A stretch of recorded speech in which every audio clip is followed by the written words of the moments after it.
Well. College football fans, Clemson Tiger fans, welcome back to another episode of the live Clemson post-game reaction here on the Voice of College Football Clemson channel. I am your host, Tiger Paul Craven. Thank you for joining me. Thank you for getting into the comment section. Thank you for getting your thoughts in. But without further ado, I'm going to bring on my co-host. First and foremost, we got Jordan Bowman in the house. We also have DeAndre, and we will be breaking down this Clemson Tiger game against Wake Forest. Thank you guys for joining me here on this Saturday afternoon. How you guys doing today? I'm doing great. I should have took the 7.5 though. I don't know what happened with that one. I'm like, well, 14 thought it was looking good. I'm like, what in the world? Hey, Clemson looked really good at half, and then it didn't look so good. Jordan, how you doing today, brother? Well, I've aged about 50 years in about the span of 4 hours. So I'm trying to tell you, I was here I'm eligible for screaming Social Security and yelling. I was about to lose my mind here. I don't really know what to say other than this is not exactly how I saw this game going. Right. Without a doubt. Like, this is not how I saw the game going. I thought Clemson would dominate in this game, and we clearly did not. We clearly have some issues that are unresolved. But before we get into those issues, let's talk to the comment section a little bit. I want to get some shout outs to the comment section. Hunter Goatfro, shout out to you. John Sarian, Alakazam, see you in the valley in here, Jonathan Cox. Bunch of people getting here in the comment section. We appreciate you getting in. We will get to some of your comments later. But before we get to some of your comments, first and foremost, I want to give kind of my outline of the game. The first half looked really good for Clemson. We played really well. It was a good first half. What do you guys think went right in the first half for Clemson? Let's start with the first half because going into halftime, I felt really good. Yeah. I was a little irritated, and I'll get to why I was irritated later, but I felt really good going into halftime. What did you guys think going into halftime? DJ, man, put on the show.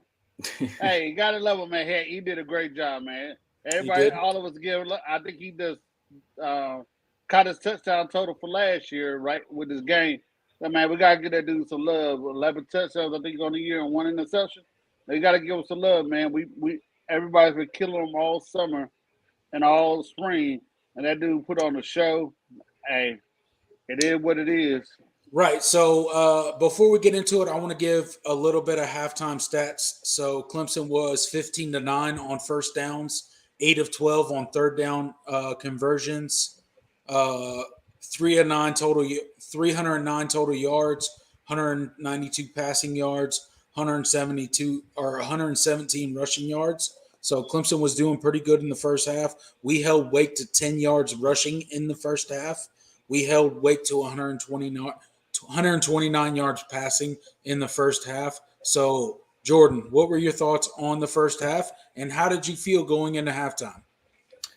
Well, what's funny is that I'm in like a lot of group chats, and people were sending me stuff about the game, and one of my friends was like, "Well, this game is going about how I thought it would." He told me, it was like, "Yeah, I think it's going to be a close game for a half, and then Clemson pulls away."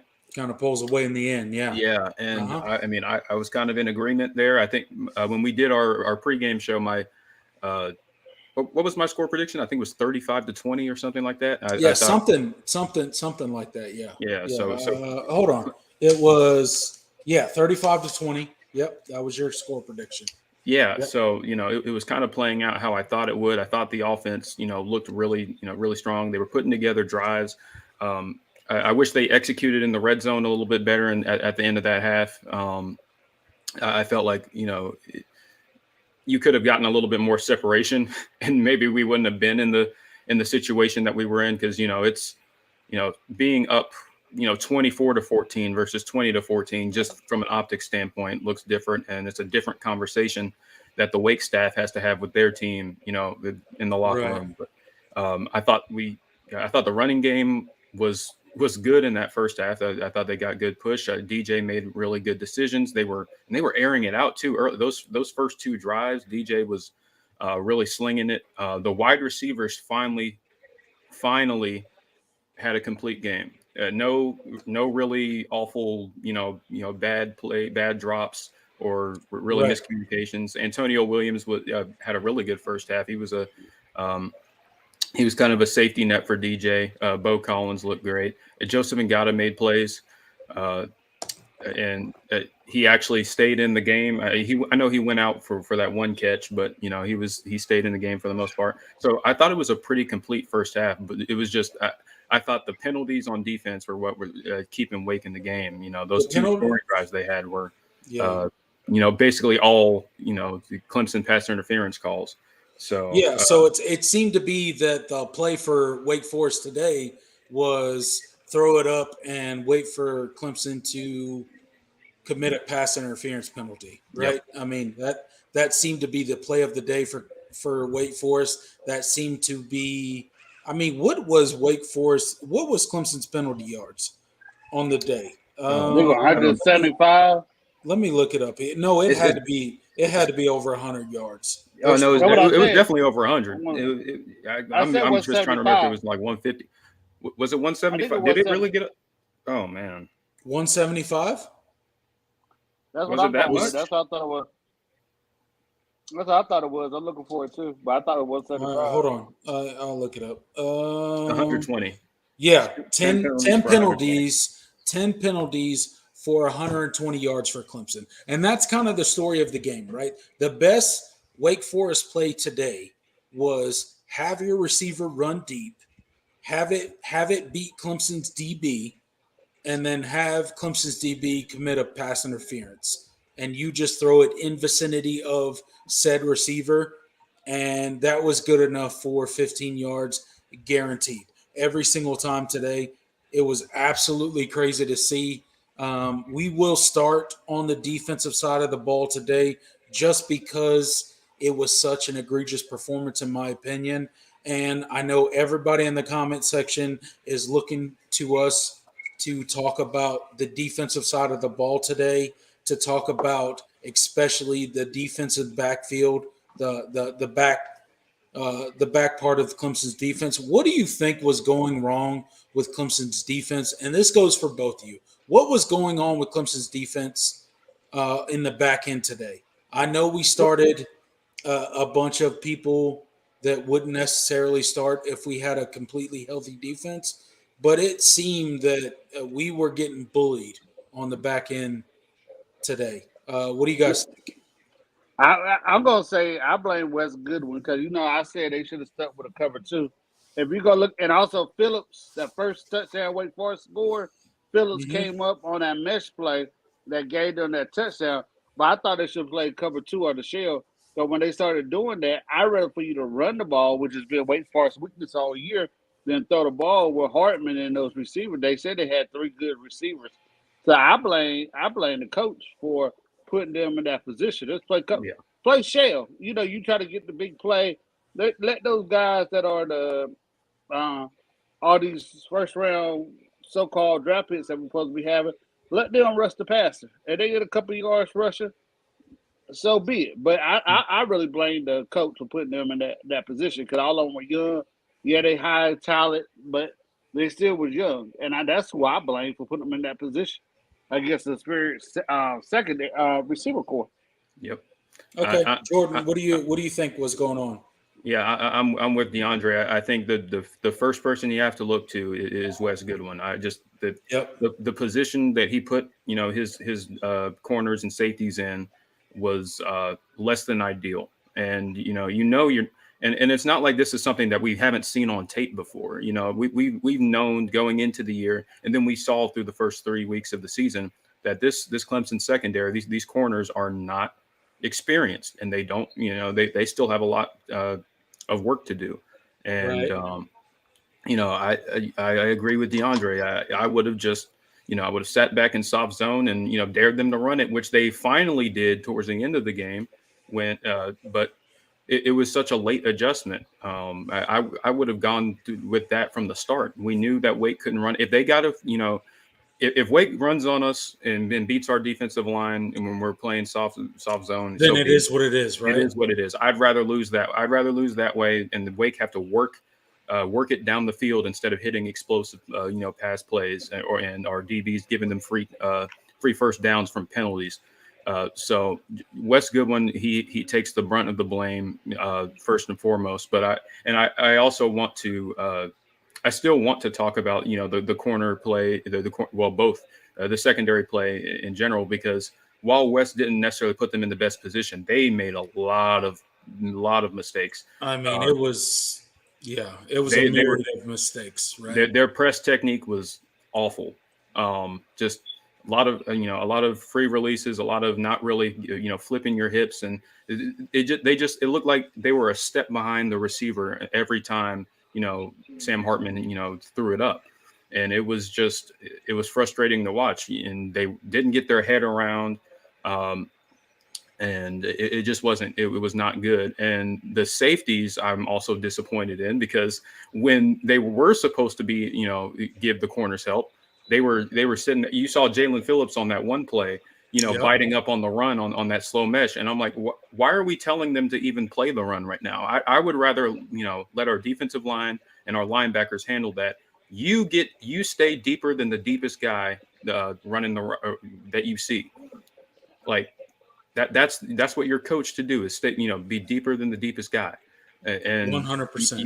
You didn't see that from the safeties, and it was really frustrating. They were biting too easy. I'm like, why? We don't need safety help in run support right now. This is if they get a decent, you know, 5 or 6 yard run. I mean, it is what it is. But look, you don't.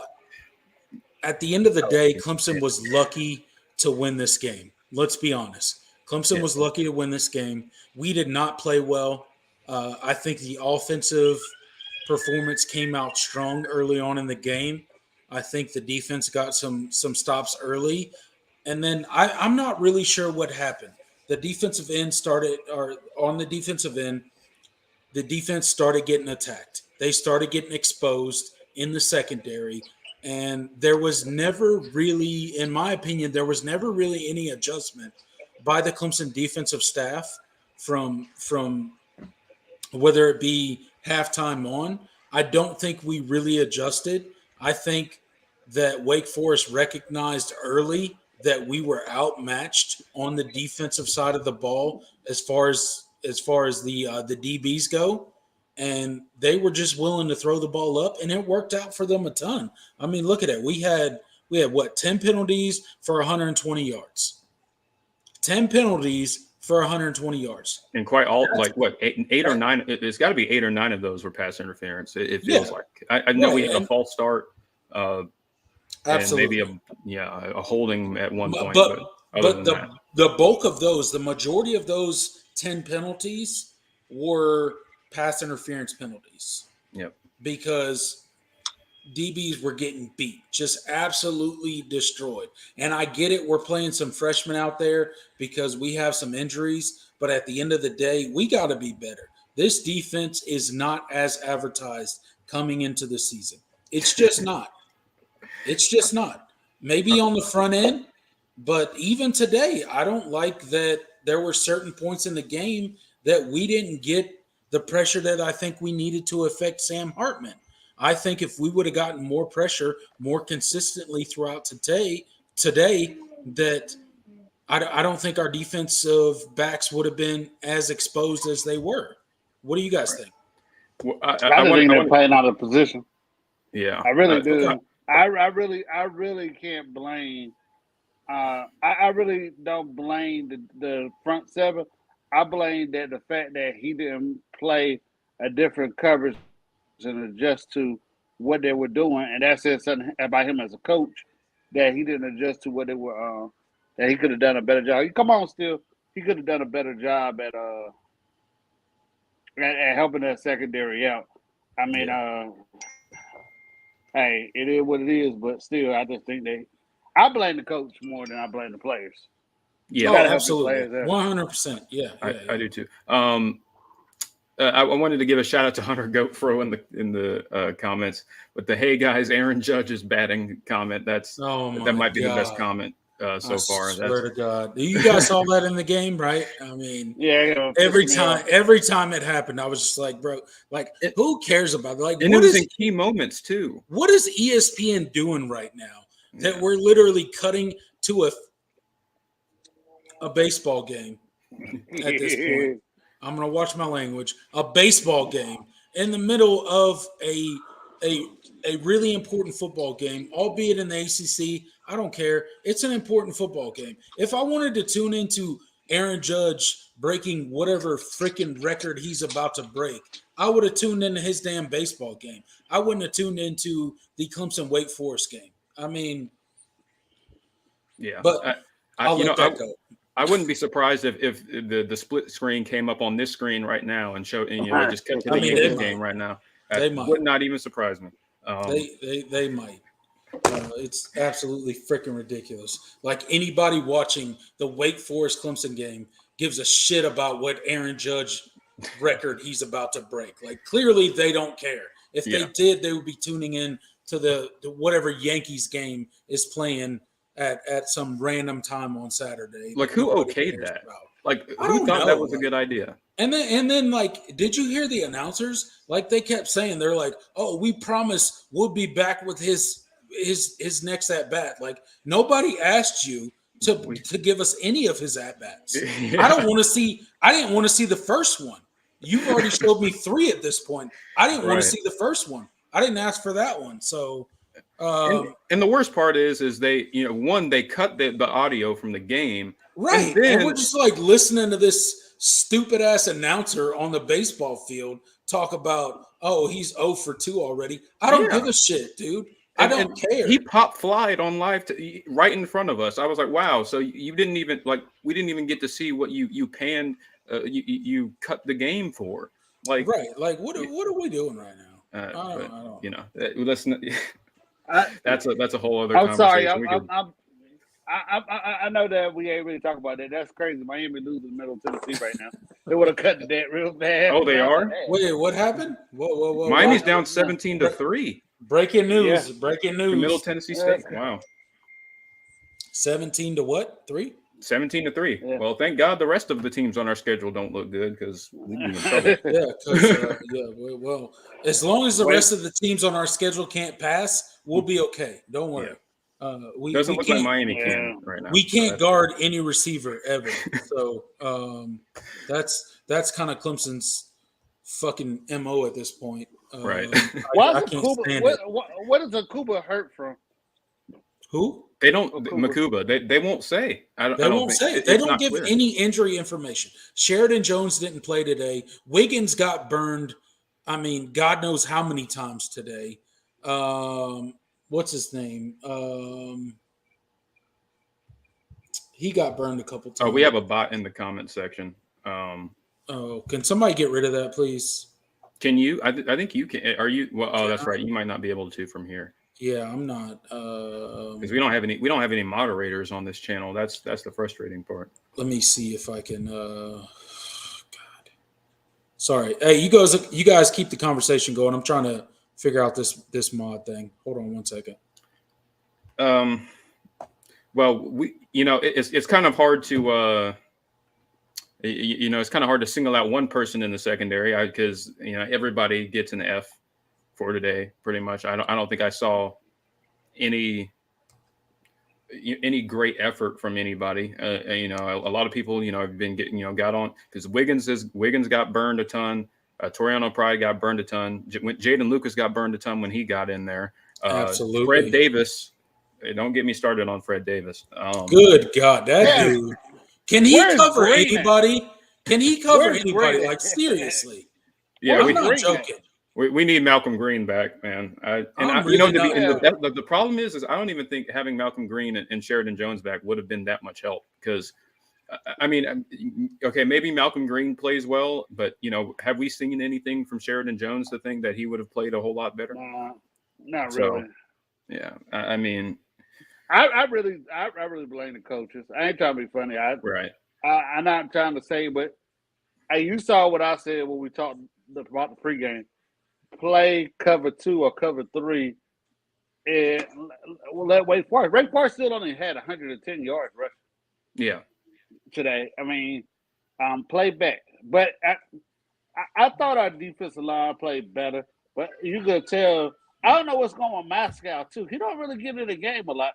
I can't wait to get my boy back, Xavier Thomas, wherever he hiding at.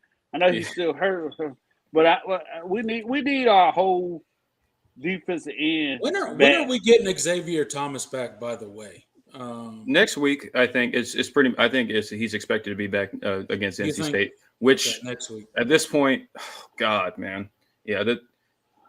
Honestly, the defensive line did not. The defensive line was not the problem, but they also didn't make a whole lot of plays, especially on the edges. The ends did not really impress me today. It felt like Miles Murphy was kind of quiet tonight.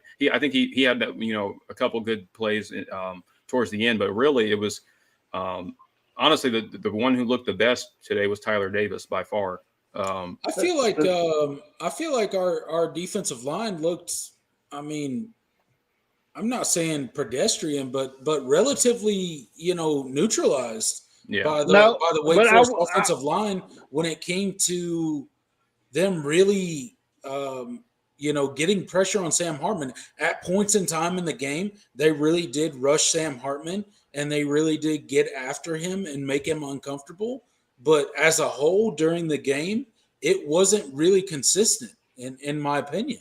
So, but I would also say this: it looked like they were playing a wide 9, and they looked like they should have played more tighter with the Wilson callers. But that also goes to the point that they were trying to blitz so much, and that gave up a lot of pressure. Because remember, you rarely see Wake Forest run to the outsides, around the ends. They more run to the inside. So I think our defensive alignment should have been moved inside. But I go back to coaching again. I mean, I'm not getting paid millions of dollars, but I haven't watched enough football. Like, you might want to adjust your line push this direction. That's how I felt about it. And also, I thought they should have went to a 3-3-5. Might have had to at that point because and that was a good point. We really playing that wide 9. We had our the defensive line spread out. There was nobody. There was nobody over any of the A gaps really a lot of the day. But when we did, we got interior pressure, and that was huge. And you saw the pocket kind of collapse from the interior, and that's how Clemson played it last year, which is why it's like you turn like when you were going through game prep and you were looking at kind of surely you looked at some of the tape from last year. Obviously it's not it's a different team that you're playing, but at the same time it's relatively the same thing, right? It's the same scheme. You're playing against the same scheme, so you also have better defensive backs last year. That's true. Booth.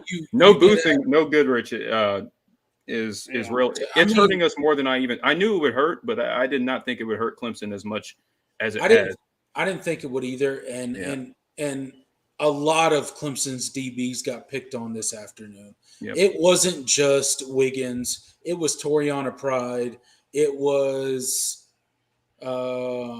what's his name? Fred Davis. Fred Davis got picked on. Toriana Pride got picked on. Jaden Lucas got picked on. We had to play him. He's still not ready. These dudes are not ready to play in the back end for Clemson, and that's unfortunate because we do have some injuries on the defensive side of the ball, and that just is what it is. Quick Draw Law gets in, says, fellas, it was Goodwin setting up the corners for failure, leaving our freshman corners on an island, 0 adjustments made. and safety help, the inexperience with our coordinators is so appalling. What do you guys think? We just said that. And Yeah. also, I want to point something out. I think the tying touchdown, they was holding a lot, and they didn't get called. Trotter got held, and he could have got a sack.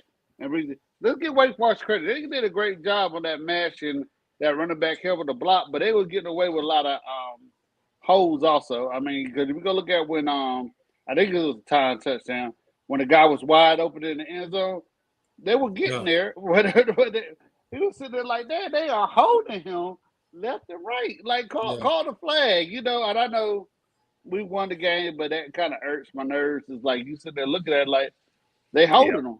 They holding them on that blitz.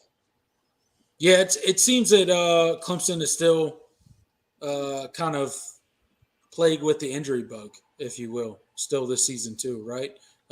Pace got injured. It seemed like they mentioned in the chat Simpson, went down with something. Simpson went down. And how's that not targeted on the offensive player? That's what pisses me off. Bo Collins went down. Shipley went down kind of with an injury. On the kick return, that's a whole other thing. I don't know why we had Shipley back why there. do we have Shipley on a kick return? I don't freaking know. Why is Shipley not out there on goal line? I'll go back to the first half. I want to talk about this for a second, guys, because I'm a little pissed off about this. I'm going to be completely honest. I'm a little heated about it. I know this may be a little outside of kind of our past live reactions, but we're going to talk about this game for a little while, guys.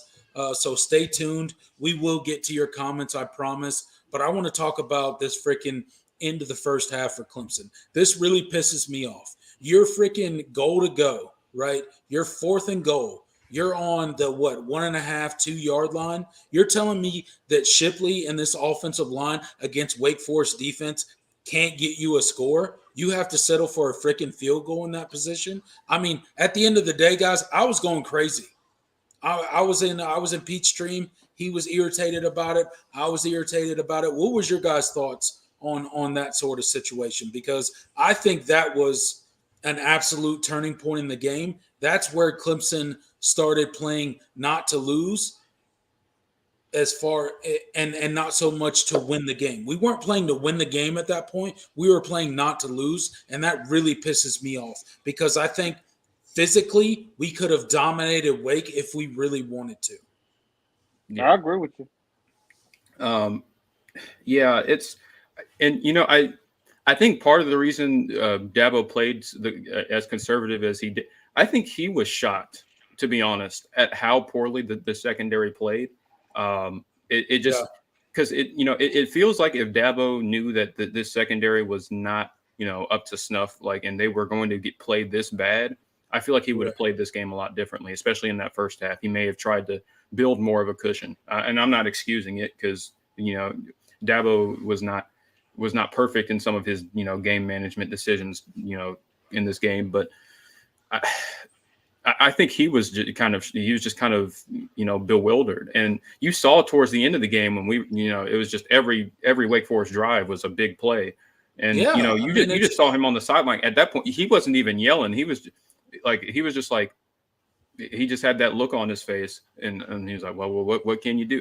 And that's kind of the scary part, right? As a Clemson fan, when you see something like that from your head coach, and it's not his fault. I'm not saying that he was doing anything wrong at that point, but he kind of saw the same thing we saw as fans. Like, bro, we can't do anything. Like this is our secondary, and it seemed like he was swallowing it real time, much like some of us Clemson fans were swallowing it real time. That oh no, like this is our secondary this year, and this is not good. We need to figure some stuff out, especially if we're looking to make an ACC run, a playoff run. I don't think we are a top team in college football right now. No. I'm going to be honest. I would say this: Kid State and them just struggled. I mean, I understand that, but if you're a true Clemson fan, if you've looked at the Clemson offense, defense as a whole throughout these games that we've seen them, they're not an elite team. They're not a playoff team at this point. I'm not saying that Clemson can't be a playoff team, but right now, I would say no. That's just my opinion. If you guys disagree with me, please let me know.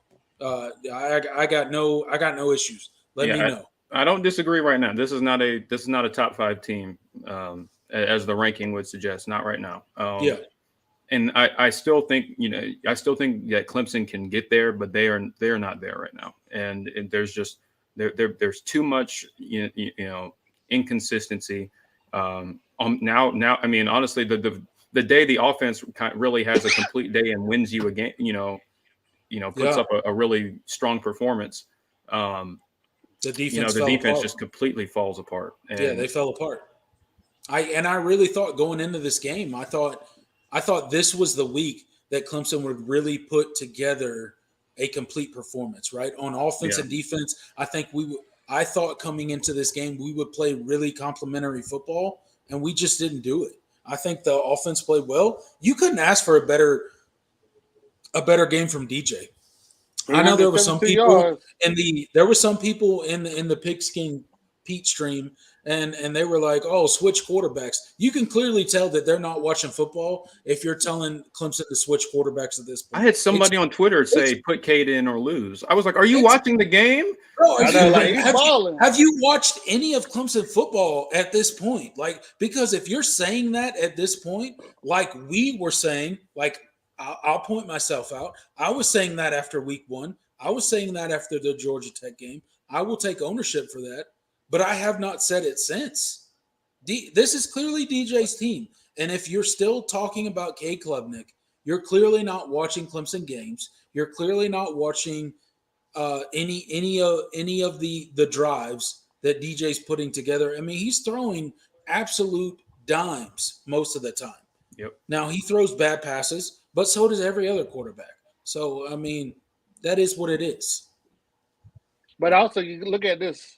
Outside the Iowa State game, the last 5 games, we done scored over 30 points. I know that Florida State game, the 5 games last year, outside the Florida State game, the offense has been rolling, man. We're doing a lot better. We got to give these guys credit for the hard work that DJ's put in, losing the weight. I mean, he has some great runs. Absolutely. I mean, our team on offense is getting better. It's just that we got so many injuries along the defense that is not complimenting what's going on. But at the same time, we're 4-0. We got State next week at home, and everybody going to be hyped for that game. I got confidence with the way Dabo has built this program that they're going to get the secondary fix. But I wish Dabo – this is not Venables that you're talking to. You can go over to this guy and say, hey, man, you might need to play cover 2. And I think that's what they should – that's what I think Dabo should have done. This ain't Brent Venables. You got to go over there and address who helped you build your program. So I like the fact that our offense is looking good. We got to get some running. I don't think DJ got sacked but one time today, and I think that was in overtime. I mean, DJ just played an amazing game. That throw to DJ did great. I mean, did you guys see, like, on the 2-point conversion? I saw it. I didn't even see it in real time. I saw it in the replay, but in the 2-point conversion during regular play, he was literally like rolling out to his right. Dude grabbed his left leg. He was hobbling on his right leg and still made that throw for the 2-point conversion. So DJ is really making some throws. I've been impressed with him so far. I think he's really gained some confidence. Sure, is he not making every throw possible? Yeah, but that's every quarterback ever. So I'm not really worried about that. I've been really impressed with DJ. I think the offense played really well today. I wish that Brandon Streeter would have focused more on the run. I thought that was Clemson's out today to really control the game, really keep Wake Forest's offense off the field, because what I feared was exactly kind of what happened with Clemson's DBs getting exposed, and that's kind of what happened today. And I wish Clemson would have leaned more on the run. I wish they would have leaned on that 3-headed monster they got in the backfield and really kind of done their thing in the running game. I wish they would have posed their will against Wake Forest. Why do you think Clemson didn't do that today? Why do you think we kind of got away from the run a little bit, especially like in the middle part of the game? It seemed like we were really pass heavy midway through the game, and then like kind of in the middle part of the game. Well, I think part of it was because the run blocking wasn't perfect in this game by any means, and especially in the second half, you kind of stopped seeing those holes being opened. And I think that kind of put off Streeter a little bit, because I don't think Clemson went into this game thinking they were going to get as much resistance in the run game as they did. And Wake Forest has, they've changed their defensive staff. And they have some guys on the defensive line, guys like Turner and Bothroyd. I thought they had their presence felt in the run game, and you just didn't see the same kind of push. And I'm just kind of speculating here, but maybe it was just kind of it's not going to be as easy to run it as we thought it would be, and so let's try and dial up some pass plays and maybe soften their defense a little bit. But yeah, I feel there. But part of me feels like DJ should have ran the ball a little bit more too. I think DJ should have ran the ball. It looked like it was opportunity. I think DJ ran the ball effectively. DJ ran the ball effectively. I think maybe if we would have, I don't know. Part of me feels like if we would have stuck with it a little bit more, we would have had a little bit more success. But I could be wrong. I understand what you're saying, Jordan.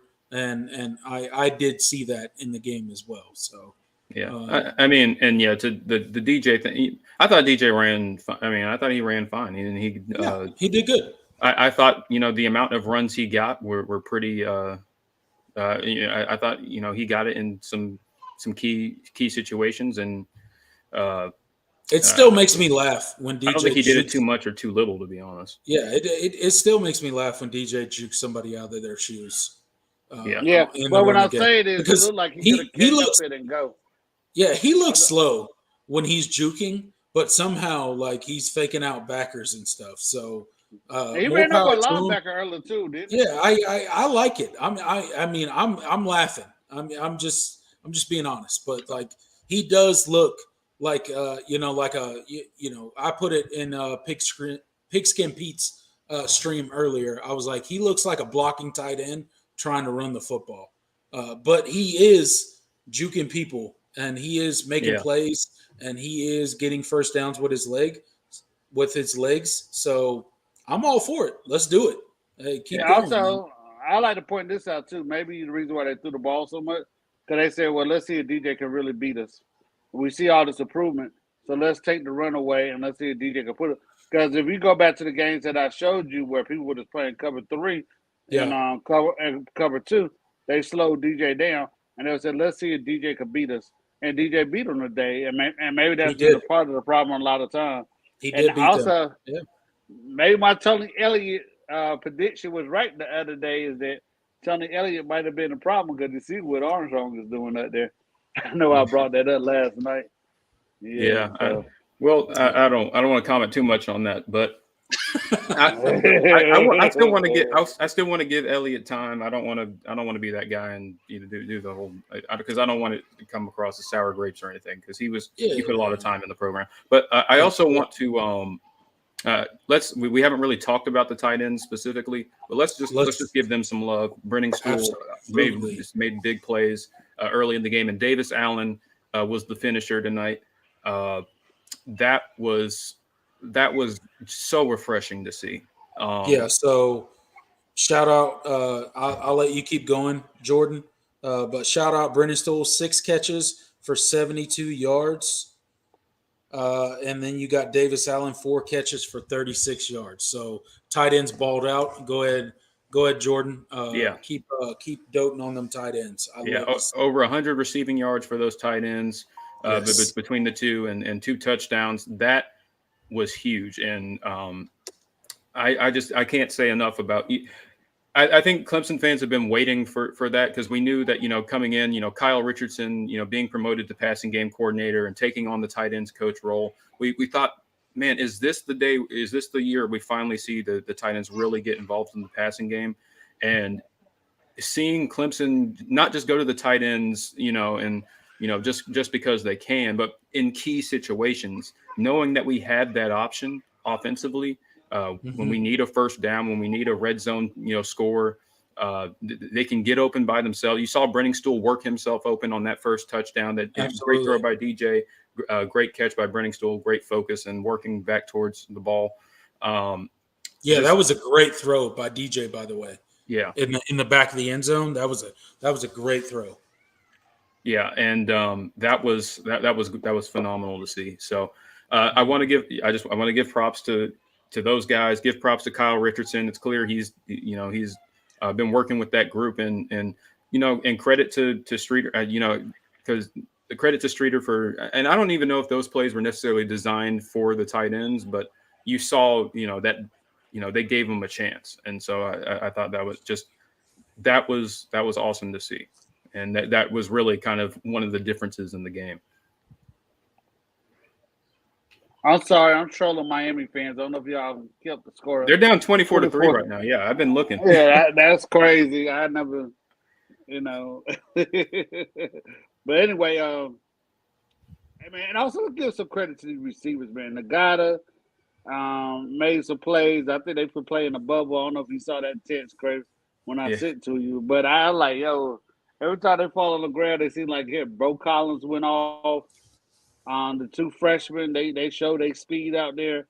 Williams had a great catch. That was an amazing catch falling out of bounds, man. I loved it. Our whole offense played well, I thought. Yeah, our whole offense played really I know we great. did. I think we could have done more with 188 yards, 188 yards on the ground. I thought it was a great game, man. So, man, it was a great game. And DJ went 26.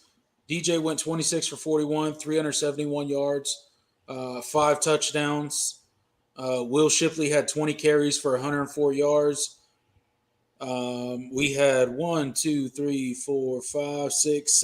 8 different receivers with receptions. 26 receptions for 371 yards. Our offense played really good today. Our offense did well. Our third down efficiency was pretty good. It was better in the first half. I think we were 8 of 11 in the first half on third down conversions. We were doing really good. And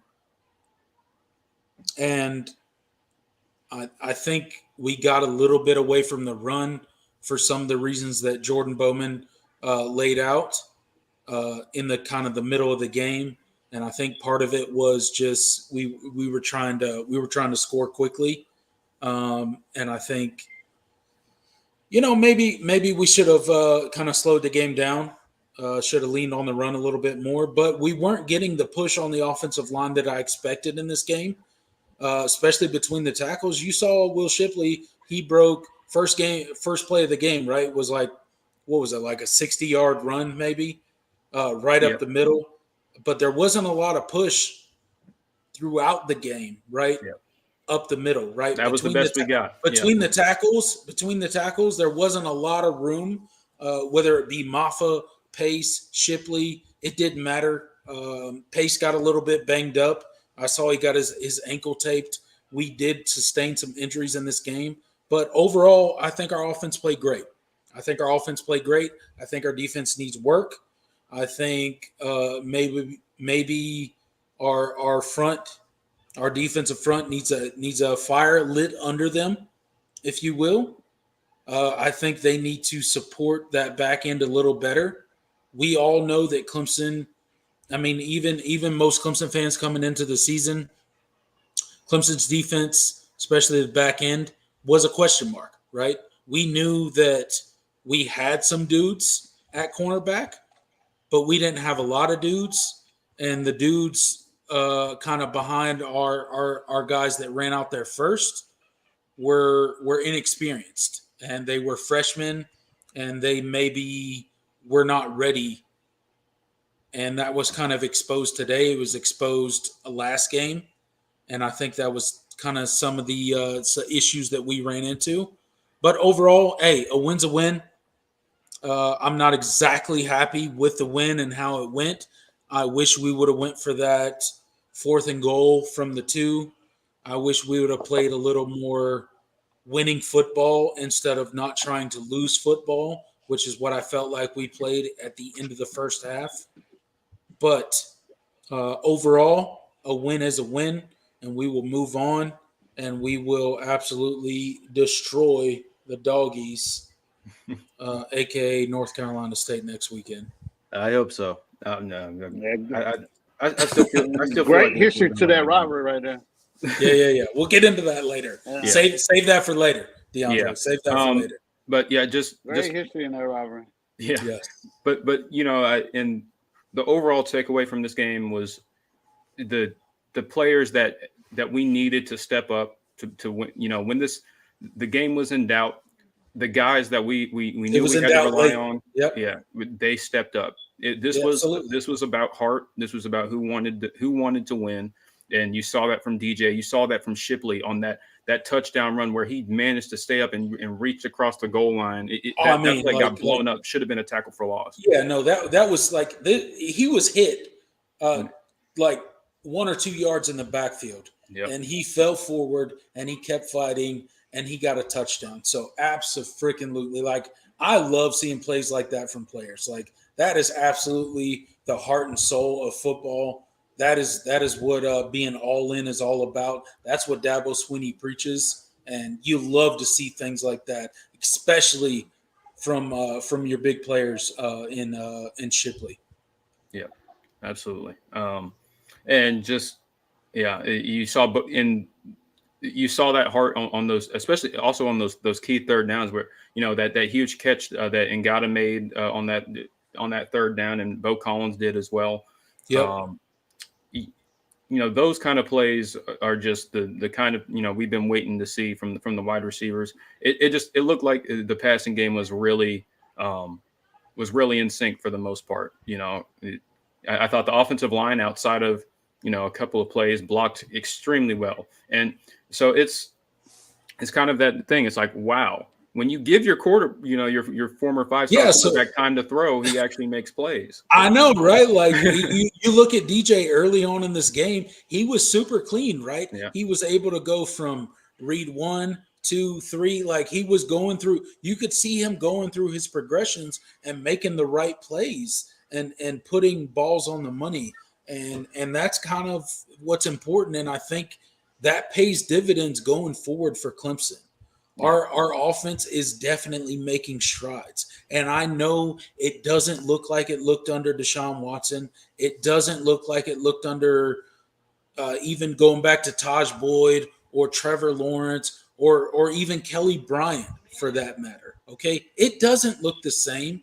But if you've been watching this Clemson's offense for any amount of time, especially last year and this year, under the tutelage of DJ Uiagalelei, he has gotten so much better, and I don't care what you say, he has gotten so much better. He has accepted every single responsibility. He has accepted every single shortcoming that he has been as a starting quarterback, especially last year, and that's all you can ask for, right? As a fan base, I mean, what more do you want in your starting QB? He accepted all the criticism from last year. He has stepped up this year, and he has gotten better. Yep. And he has led us to 4 victories at this point. So what more can we ask for, right? Yeah. And then also we got to look at the teams. I don't know too much about Furman. I ain't going to tip it live. But the teams that we play, we know they threw the ball a lot. So that's why I think we struggle with the with the pass, because the way they type some offensive run. We're going to see a little bit more against NC State coming up. But DJ, man, he was just amazing, man. I'm glad. And I if y'all know me, I was rooting for DJ the whole year since last year. Cause I just think that somebody that's recruited that highly is not always his fault. So that's what I was looking at too. The offensive line finally played better. Receivers started catching the ball a lot better. And we're doing a lot more other stuff that help them out, giving tight ends the ball. So I think that we finally are coming together on offense. It's a long season, like you said. It's only 4 Yeah, games. absolutely. Yeah, It's absolutely a long season. Clemson's got a long way to go. I think we all three agree here today. Clemson is not a playoff team at this point. I don't even think we're an ACC championship team at this point. But you could argue like that. you guys say, it is a long season. Clemson's offense is showing a bunch of improvement. I think Clemson's defense can get better throughout the season. I don't think anyone was wrong when it comes to Clemson's front, especially the front four. When it comes to rushing the passer and things like that, I think they are elite. I think Clemson's linebackers are extremely fast.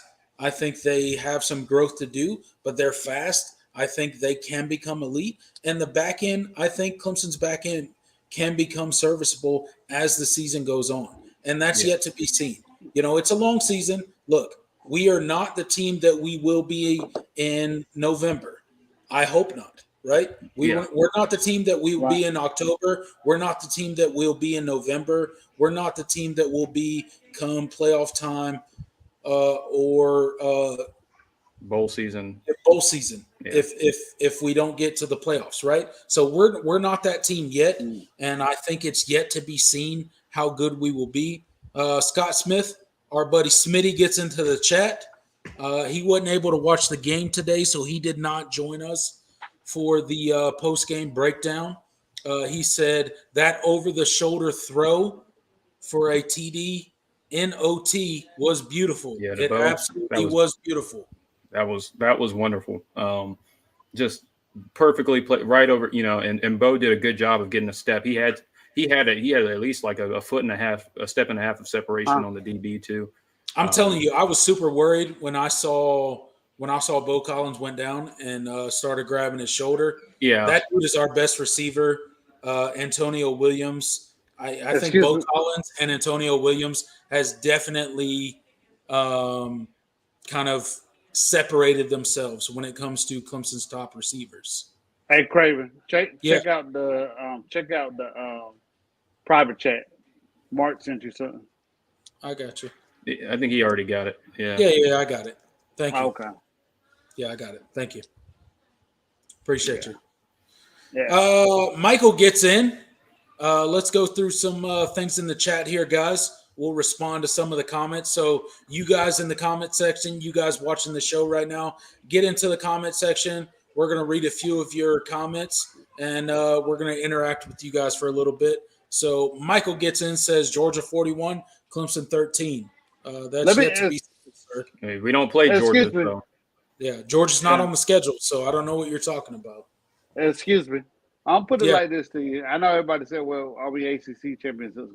If you're looking at what's going on in college football, period, a lot of these games that people are paying teams to come down millions of dollars to play, everybody's having a hard time. Look at what App is. I don't know why anybody would schedule App, because App does it to everybody. Don't schedule App State. Hey, keyword North Carolina. Don't go to App State. Yeah. I don't know why y'all thought that was a good idea.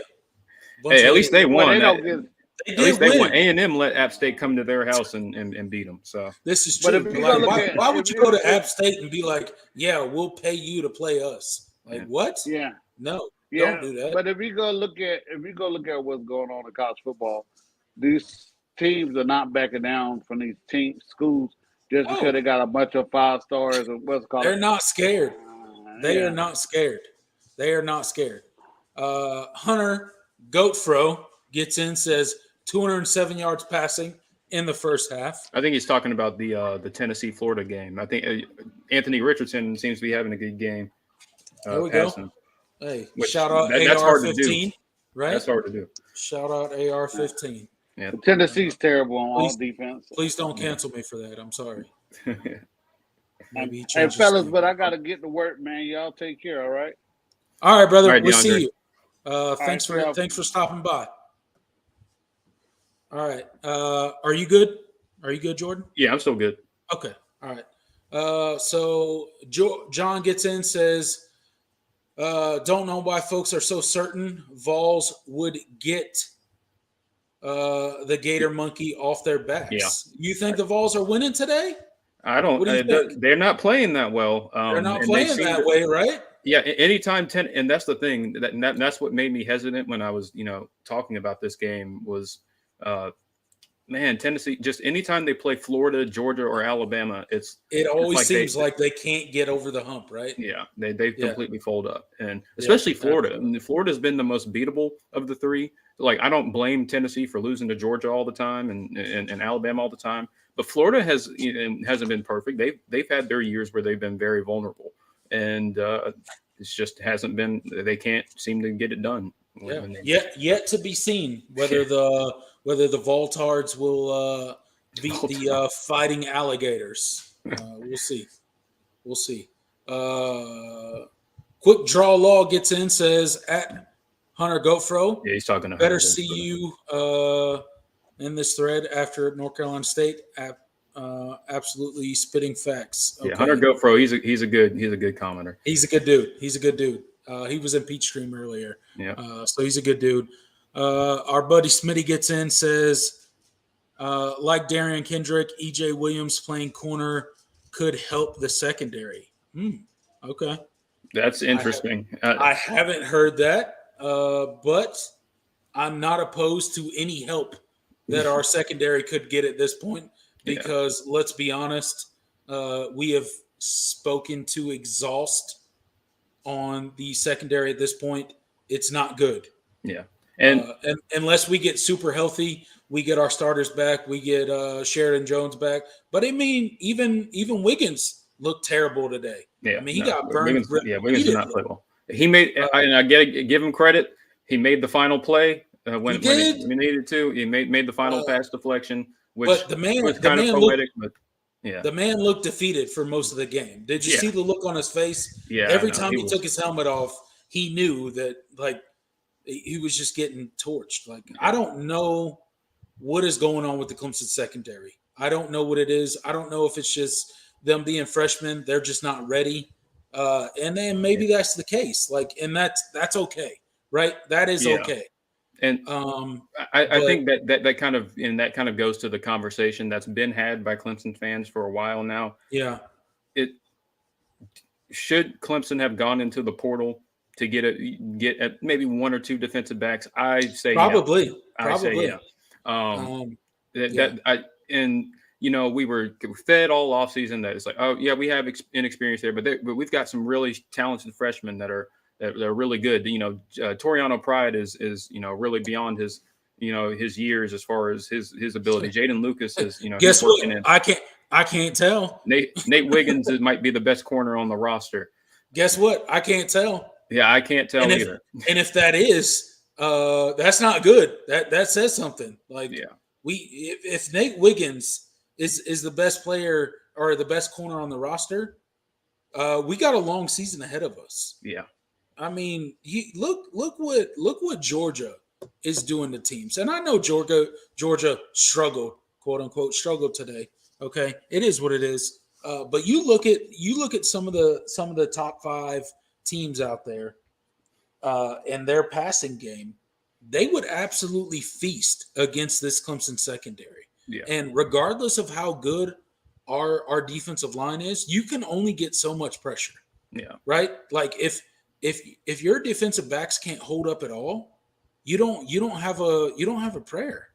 Right? So I mean, it is what it is. I respect the fact that Clemson is putting who they have out on the field, but at the end of the day, it's got to be better. It's got to be better at this point. And there were certainly some there was no shortage of capable defensive backs in the portal. There was plenty. You got to question the the self scouting and the self evaluation of this during the off season where it's like, I mean, if we're giving up these kinds of and we're this undisciplined and this poor in our technique right now, why why did you think that these were guys you could win with right now? I mean, and we won technically, but but we're not getting even average secondary play right now. This is look, flat out bad. If you're telling me, like, look, at the end of anybody watching right now, including you, look, yeah, no doubt, if we had average secondary play, we would have blown Wake Forest out today. Absolutely. Yeah. That's facts. And I even an average secondary would have been able to make, they would have gotten beat some, but they would have made a play. They would have made a play or two, and that could have been the difference between one or two scores that Wake had in this game. And all of a sudden, it's a different outcome. Let's think about it. Like, we had 120 yards in penalties. Yeah, we had 85 penalty yards in the first half. Yeah. 120 overall, but 85 in the first half. Most of those were 50-50 balls that turned into, well, if they don't catch them, I bet you Clemson will commit a PI, and then we'll get the yards anyway, right? Like, that's literally was like Wake Forest's offense at a certain point in the game. Now, eventually, Sam Hartman started hitting some throws, so that became their offense. But you're telling me when a team going into halftime has 10 yards, 10 rushing yards, and they're winning, like, what? I mean, what are we doing at this point? Like, you can't win games like that. And yes, did we win the game? Yes, but we'll take it. And I'm so happy. Hey, hats off. Hey, Tigers on top. Paul on side of your helmet. I'm so happy that Clemson won the game. But at the end of the day, there we go. Yeah, Paul over here. Paul on the front of your hat. But at the end of the day, we have a lot of work to do, especially on defense. So let's get into the next comment. Can y'all explain why they didn't play Cade, please, and how you think he has been playing? Go rewatch the game. Go rewatch the game. We didn't play him. DJ was look. If you're asking that question, I don't think, like, no offense. Thank you for getting into the comments. Thank you for contributing to the show. But I don't think you watched the game if you're asking that question, because DJ was not the problem in this game. DJ played amazing. He ran when he needed to. He made the throws he needed to. DJ was not the reason that this game was close. Not even close. No, that's he gets my offensive MVP for today. Absolutely. I think DJ may be the reason we won this game. Yeah. To be completely honest. Yes. Why would they play? Under the goat. Yeah, you get in there. Playoffs, bro. Not right now. Not right now. DJ looked more like Notre Dame DJ. Absolutely, he did. He absolutely. In some ways, he was better, and that's really encouraging to see. Yeah, he, in a lot of ways, he just hit the touch on because in the Notre Dame game, I think a lot of people. I've gone back and watched how he played in that game, and he certainly played really well. But just the way it came off of his hands, especially on the shorter throws, still left a lot to be desired, and he missed some. He missed some guys, but I think he's improved so much with his touch and just his accuracy that I think in some ways he's he looked better in some aspects. He did look and better. He's not working with like. And honestly, this performance was more impressive because he didn't have Travis Etienne to work with, or an Amari Rogers, or like that, Cornell Powell, or So absolutely, that was in some ways I thought he played better than he did in the Notre Dame game. Hunter Gofro gets in, says, block this bot. I just did, man. I'm sorry. I'm trying to keep up with it. It's tough to keep up with it. I don't know what's wrong with these people. They get in it with these stupid freaking dating sites and all this other crap, man. Like, yeah, sorry, the way it worked, they always flood into streams with like a lot of traffic, which is a good thing, and that means we're getting eyes on the stream, but it also means that the bots kind of flock to wherever the algorithm is recommending. People. I'm trying to block them as I see them, guys, but just bear with me. I'm trying to also just be engaged in the comments and with Jordan here. So just keep that in mind, guys. Philip gets into the chat, says, two most glaring problems with Clemson's offensive line, though they did play decent today, and that secondary. Good grief. Okay, so he's saying the Clemson offensive line and the secondary are issues. Yeah. Thoughts? Secondary it goes without saying. Yeah, that was. No. Like, let's not get into the secondary again. Yeah. We can realize secondary. That might have been a problem. In some ways, that was a worse passing performance, pass defense performance than the Ohio State game. For sure. The Sugar Bowl in 2020. Yeah, no doubt. That was arguably worse. But offensive line, no, I thought they played good enough to win. If the defense played half as just like 50% better than they did today, we wouldn't even really be talking about the offensive line. And it wasn't like even in the run game, it was a good rushing output. What was it? We rushed for 170 something yards today, like 4.5 yards per carry. Hold on one second. Let me. That should be good enough to win. It wasn't an amazing performance. It wasn't like last year where Clemson ran for 300 yards, but. They played well. I don't think that's 188 yards on 45 attempts. Yeah. So So it's not a 4.2 yards a carry. So it's not great, but we did well. It was a good rushing. That should have been enough for you to win the game comfortably. If the defense, made some plays that the plays that they normally do.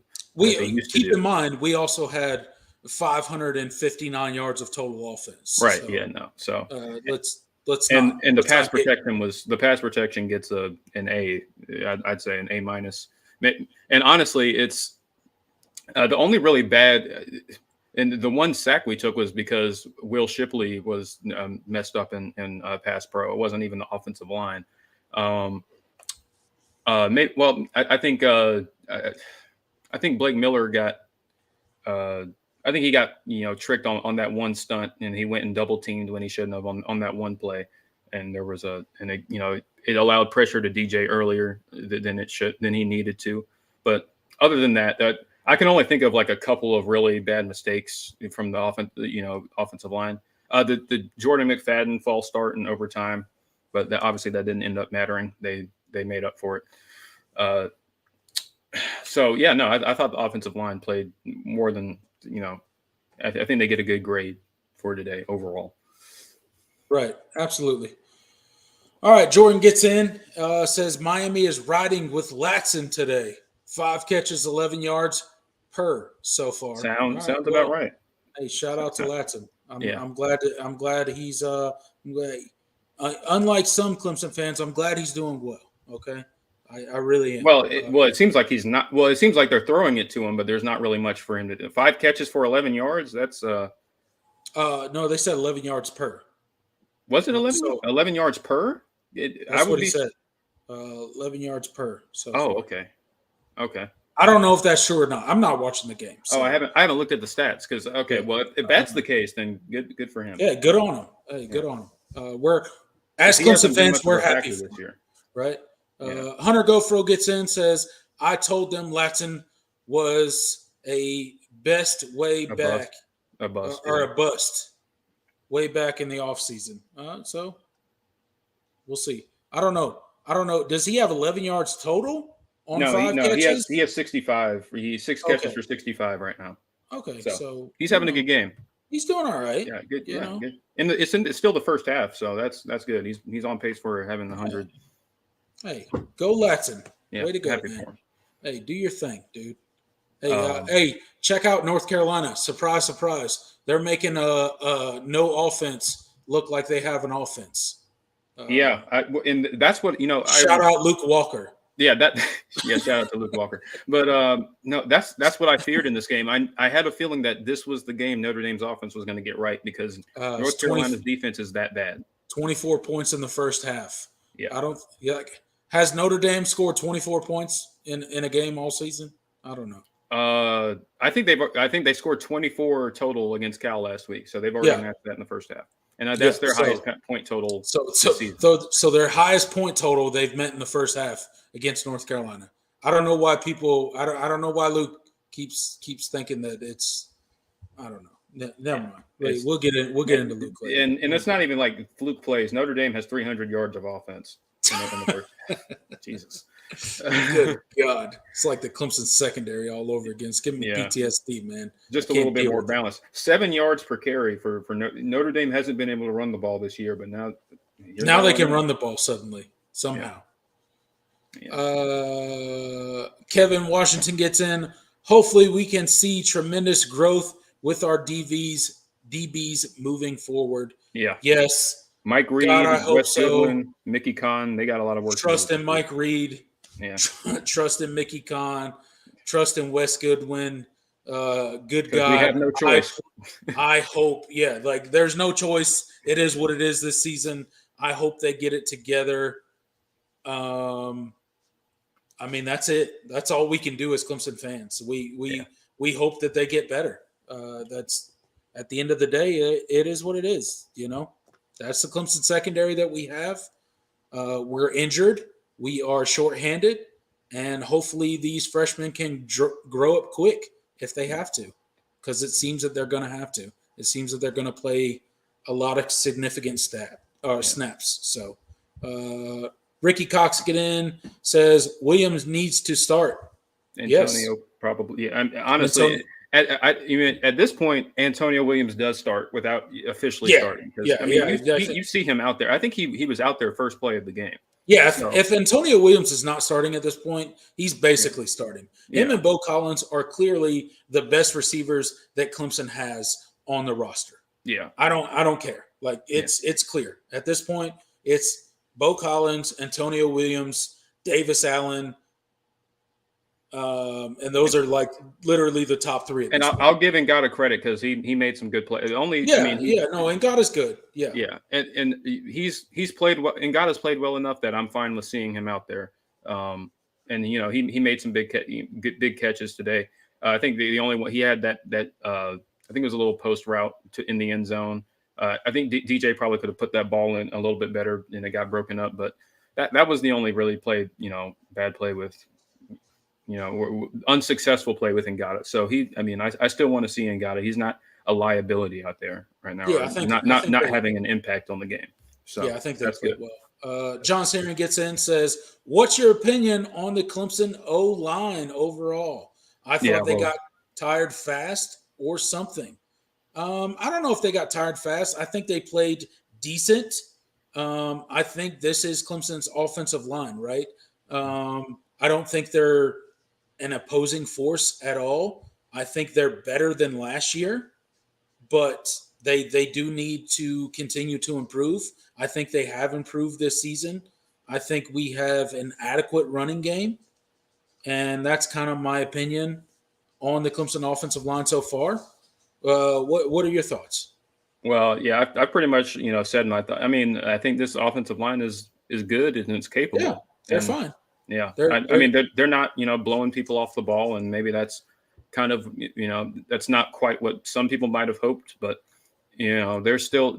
I mean, obviously they still have a lot to improve on. I think any realistic Clemson fan, any realistic Clemson fan would have never thought that Clemson's offensive line would be blowing people off the ball, and if you did, then stop. But they're in a lot. They're in much better shape than they're doing fine. They are a serviceable offensive line. They're giving DJ enough help DJ and the running backs enough help to make plays. Hunter GoPro gets in, says Clemson's O-line is great in pass defense, but don't get enough push in the run blocking game. Yep, I think we covered that plenty. Yeah. They don't get enough push. I think they'll improve, though. I think they'll improve throughout the year. The O-line needs work. It looks better than last year, and that's a plus. But as long as they keep playing and winning, staying virtually injury-free, it could be something special. Yeah, absolutely. Yeah. Look, position groups like that get better with reps. Yeah. So Phillip has a point. It will get better with reps. We don't look like a killer offensive line. We're not blowing people off the ball right now, but that doesn't mean at the end of the year that they don't get enough reps together that they can improve and start really producing in the running game, especially when you have the 3 running backs running behind them that they do. So that is yet to be seen. I agree with Philip there. We'll see kind of what happens later on in the season. Yep.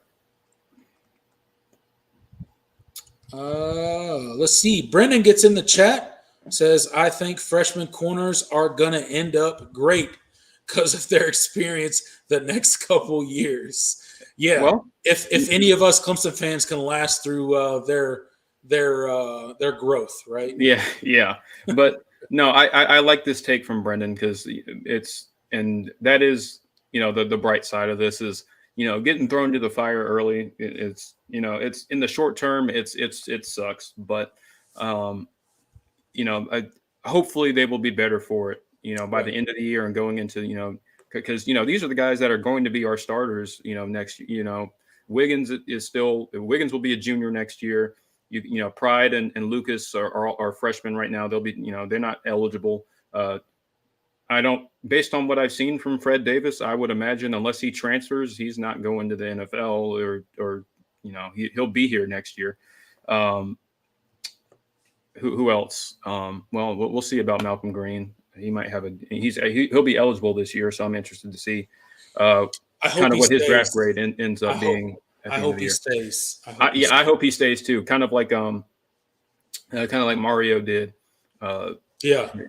Because speaking of Mario, man, we missed him because Mario Goodrich had himself a day last year against Wake Forest. We missed him, man. Yeah, they put him on A.T. Perry a lot of the day, and he played phenomenal. He balled out. They didn't want to throw at Andrew Booth, and so he got tested a bunch, and he played really. That we missed that. I was low key looking for Pace to have a breakout game this season. Can you remember Pace? Last year against Wake Forest, he ran for like 200 yards last year. Yeah, no, against Wake Forest. He had a game. He had 2 touchdowns, 200 yards. I mean, he was balling out against Wake Forest. Yeah, but that injury pretty much killed any chance. Like when he. Yeah, I saw him on the sideline. They tried to tape him up. They brought him back in, but I was like, why is he back in the game? At the end of the day, he was done, and it scared me. I'm glad that he did come back in because that tells me that he's not done for the season. Usually when somebody pulls up on a non-contact injury like that, usually it's not good. Usually it's kind of a surgical deal. So I'm glad that he did get back in the game, although he didn't do much. But Kevin gets in and says, are we missing Venables? Of course we are. You can't lose a coordinator like Venables for as long as Clemson had a coordinator like Venables and not miss him. Look what he's done to Oklahoma's defense this season. They don't have nearly the talent on defense that Clemson has. Look what he's done to their defense this season.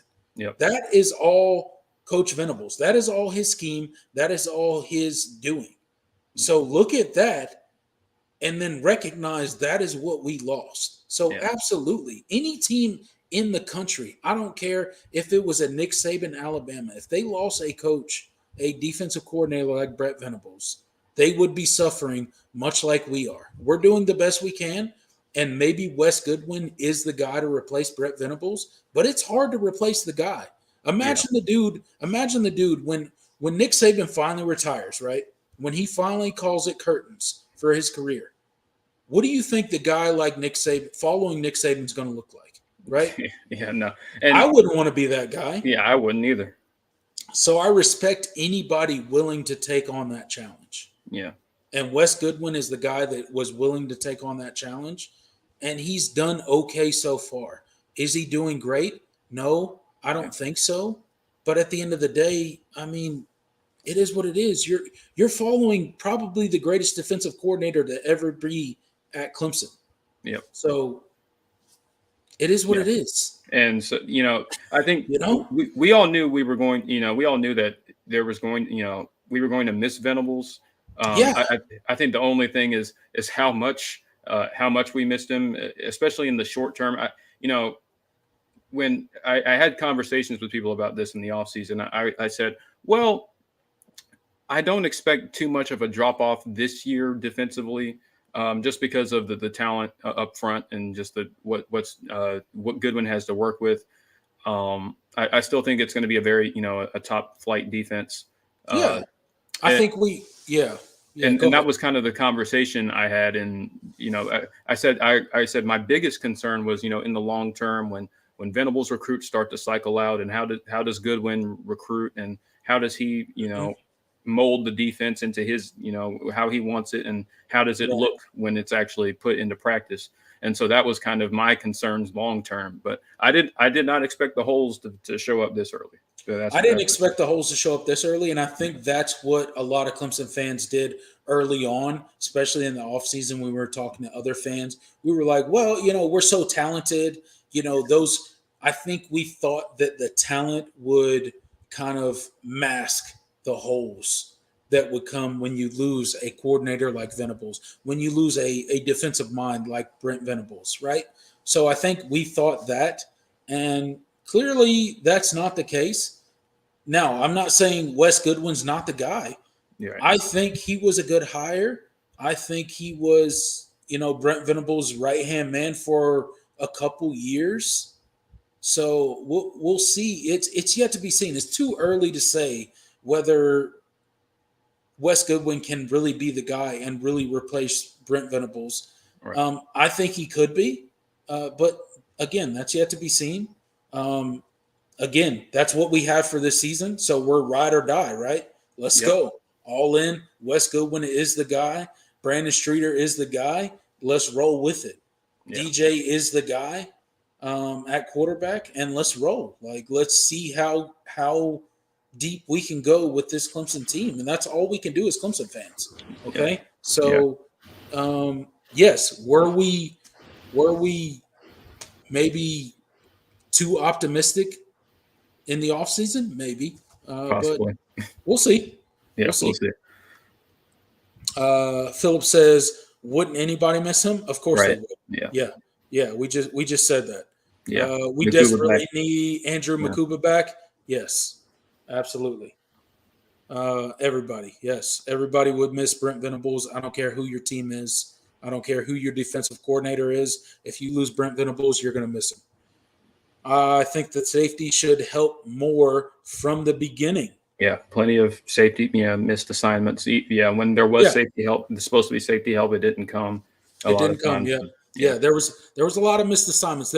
And that's kind of been the trend for Clemson's defense so far this season. There's been a lot of missed assignments, a lot of miscommunication, especially on the back end. We'll see if that gets cleaned up. I would think with the Clemson coaching staff that would get cleaned up. But again, we'll see. The difference between Venables and Wes is that the knowledge of the plays is probably the use of the plays. Yeah, isn't the knowledge of the plays. It's probably It's the use of the plays. Okay, yeah. Sorry, I read that completely wrong. I'm illiterate.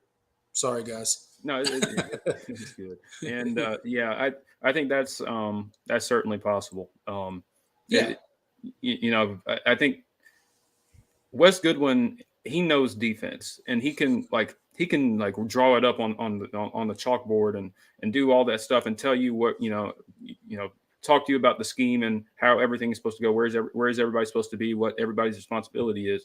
But how he puts those plays into practice, is it up to the level that Venables was, where it seemed like sometimes Venables just had the perfect call for whatever situation it was. And sometimes it's almost like Venables was, and I know Venables was always accused of stealing signs, right?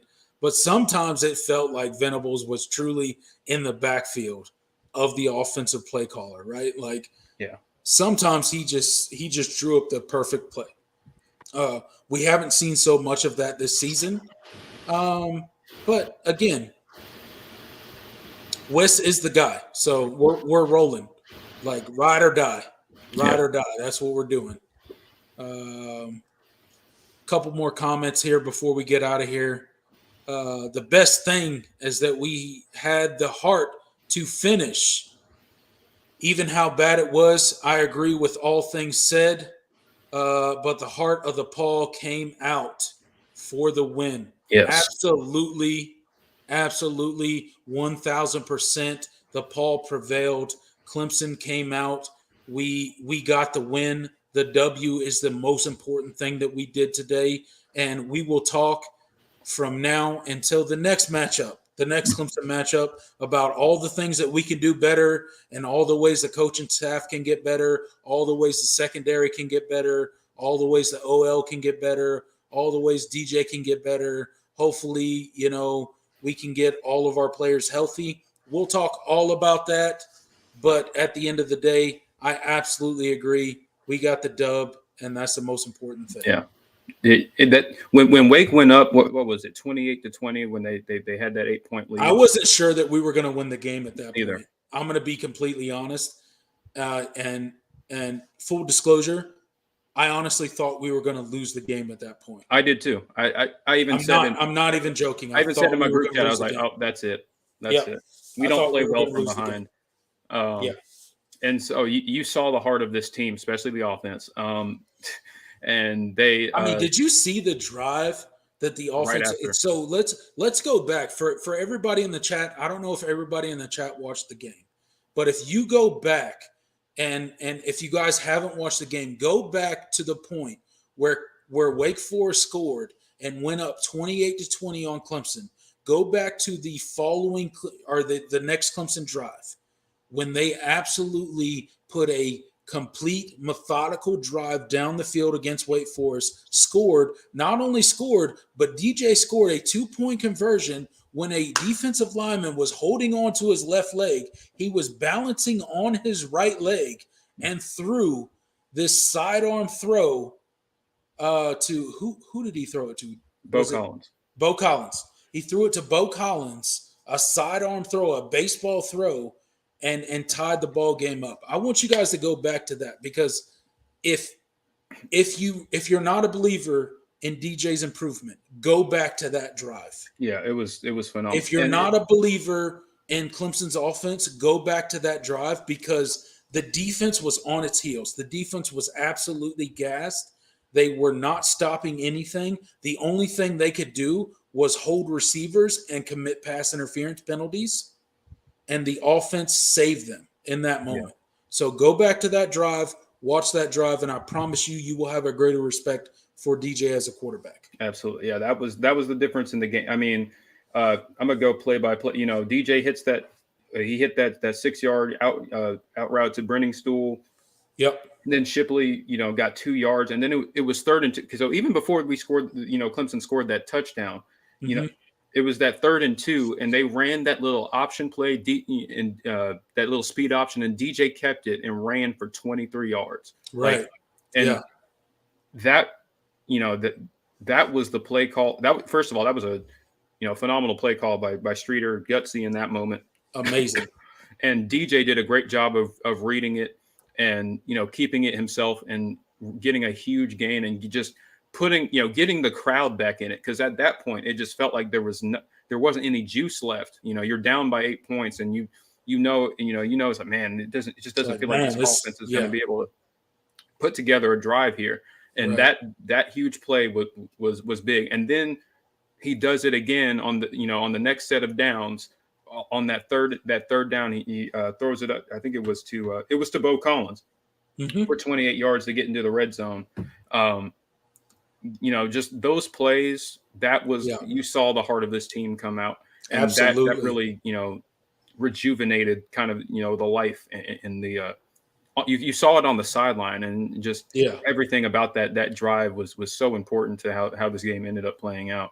At the end of the day, Clemson wanted this game. You could tell they wanted this game, and they wanted it more than Wake Forest, and they went out and got the W. The defense was struggling. I can't count. You watched the game. You saw Fred Davis out there looking lost. You saw what's his name? Sorry, I'm trying to think of all the Toriano Pride. You could literally name anybody in the secondary, and you wouldn't be wrong. You saw it was like roulette. Just it was literally everybody in the secondary. Everybody. You get burned. At some point in time, ESPN focused in on their face, and they were just like, bro, I can't guard these people. Like that was like the face of all of our secondary. Is like, we can't guard these people. Yeah. But at the end of the day, DJ and the offense came through. They mounted that epic drive, in my opinion. I think that was a game turner, that drive. And that's when I realized that our offense was determined. We were going to – Right. If Wake was going to score, so were we. Yep. And that's when that was the drive when I got assured that, okay, if Wake scores, I think our offense can go score too. Yeah. And that's kind of how that went for me in the game. Just talking through my psyche, watching the game as I was losing my mind. Much right. Like every and you said it. It really answered the question. Like we were like, man, we feel pretty good going into this, the season. We're like, man, we feel good about where the defense is, but if what happens in a game where the defense doesn't play well? Can this offense win? Can this offense win us a game? And they did. The answer was no all of last year, but they did this year. Yeah. Look, they if you would have asked me all the way up until maybe until this game, honestly. Yeah, I didn't even feel good about. I wouldn't have been able to say yes even after last week. Even though Clemson's defense, especially the secondary, has been kind of exposed a little bit in some games coming into the Wake Forest game. If you would have asked me that Clemson's secondary would have not been able to stop the Wake passing game at all, I would have told you we would have lost this game. Yeah. Right? Like, I think any realistic Clemson fan would have told you that. Yeah. But at the end of the day, we did. And in a game where our defense did not play well at all, I don't think anyone from the defensive staff to the defensive players, yes, we did get some pressure on Sam Hartman in certain situations, but not consistently enough. And they gashed us. Yep. But at the end of the day, our offense was enough. And if you're a Clemson fan, I think going forward, that's super important, right? Like, our offense just won us a game that we should not have won because our defensive performance was not up to par. Right. And I think we haven't been able to say that in about a year. Since Trevor Lawrence left. Yeah. We have not been able to say that since Trevor Lawrence was no longer the quarterback in the back of Clemson's in Clemson's backfield. Yep. Since Clemson has not had Trevor Lawrence as a quarterback, we have not been able to say that. Right. DJ last year could not have won any game. Yeah. No. Period. But he did. He did today. Yeah. He did today. We won in spite of DJ at times last year, and now we won because of DJ today. Now we won because of DJ, and that's a really good feeling to be able to say something like that as a Clemson fan. Right. So I think that's important. As much as the criticism that me and Jordan Bowman have given the Clemson offense and the defense today, I think it's important to realize those things. I think Philip gets in, says, I think Clemson's defensive line got fooled somewhat by Wake Forest's hesitation running game. Maybe a little bit. I hope not. I mean, I hope not. They do that all the time. Yeah, I mean that's literally Wake Forest's offense the entire time. That we've been like Dabo Swinney's 13-0. Okay, the way to disrupt that offense is to get pressure. I think that the issue that Clemson had today is they didn't get consistent pressure throughout the entire game, unlike last season where they got consistent pressure. Now, what the reason for that was, I don't know, but they didn't get the consistent pressure that I expected them to get. Hunter Goatfro gets in, says, glad we don't have to play Hartman and that slow mesh crap the rest of the year. I agree, man. I don't want to play that anymore either. Yeah, I wouldn't mind playing it later when our defensive line's a little bit more healthy and maybe our DBs have a little bit more experience. Maybe we can play it again then. But right now, no. I'm glad to be done with that. Kevin gets in, says Wake is a top 15 team. Maybe we grow from this game moving forward. I think we will. I think we will grow from this game. I don't think there's any way that we don't grow from this game. Yeah, look, you can't do much worse than what you saw today. Yeah, no, today was absolutely horrible on the back end. I don't think you could have a worse performance on a Power 5 team, especially a Power 5 team to the level of what Clemson is. Yeah. And at the end of the day, look, we'll get better from this. We'll get healthier from this. And all the DBs playing today won't be always playing, I hope. Right. Yeah. Because they're not ready. And we need the guys that normally start in our back half of our defense to be ready and to be playing. That wasn't the case today, but I think it will be moving forward. We will get better in the back end. One, because we'll get healthy, and two, because, hey, those guys got reps that they never should have gotten today. So good on them. Smitty gets in, said, they won't know if you don't tell them. Hey, Clemson Tigers are here to stay. I don't care what you guys say. You guys can keep coming in, talking all your trash. I don't care what you say. Clemson Tigers are here to stay. Carter played.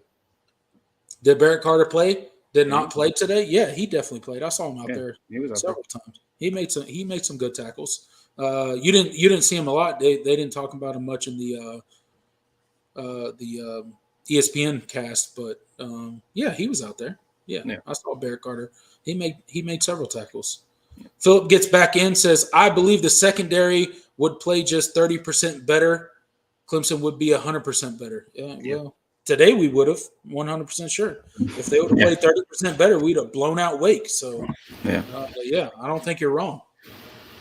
Kevin gets in. Good adjustment, forcing Wake to run the ball. Yeah. Finally. Yeah. About freaking time, right? Like, good God. It took damn near the whole game. But no, it did take the whole game. Yeah. That was in overtime when they started running the ball. It was Wake's last drive of the fourth quarter when they started running the ball. They played super soft zone and dared them to run. Yeah. This is like sometimes I just want to say, Jordan, I love Dabo Swinney. He is obviously my favorite coach in college football. Yeah. But sometimes I feel like Clemson is quite possibly the most stubborn coaching staff. It's probably not even close, to be honest. Like I'm not even joking. Like they are quite possibly the most stubborn coaching staff in college football. And you're right, it's not even close. So, yeah, I'll leave that there. We all know what I mean by that. Yeah. So, again, another person gets in and said, "Did Barrett Carter play?" Yes. The same comment. Oh, it was okay. Sorry. Yes, Barrett Carter did play. I promise. He made some tackles. No problem. I'm pissed about our D, but Lordy, watching the Heels versus Notre Dame. Yeah, I know. Hey, shout out Luke Walker. I'll be talking to you later on. Yeah. Hey, win's a win. Yep. Just go with it for now. Hey, we already talked about it, Philip. Hey, it's better to make corrections off of wins than it is losses. So we will take it. Yep. But we will absolutely tell you what Clemson did wrong, because that's kind of what this whole show's about, right? O-line is too soft, run blocking, in my opinion. Yeah. O-line needs improvement, much like some of the other things on the team. Oh, Jesus. Another Barrett Carter comment. Yes, he played. He played, people. I promise you he played. Yeah. I don't know how many people think Barrett Carter did not play, but yes, number 0 did play. He made several tackles. So growth has been the goal for Dabo Swinney. Coach Clemson teams. The offensive line and receivers seem to be getting better. The secondary has a lot of work to do. It'll get there. That's our boy Smitty getting into the comment section. I completely agree. Look, the season is a marathon.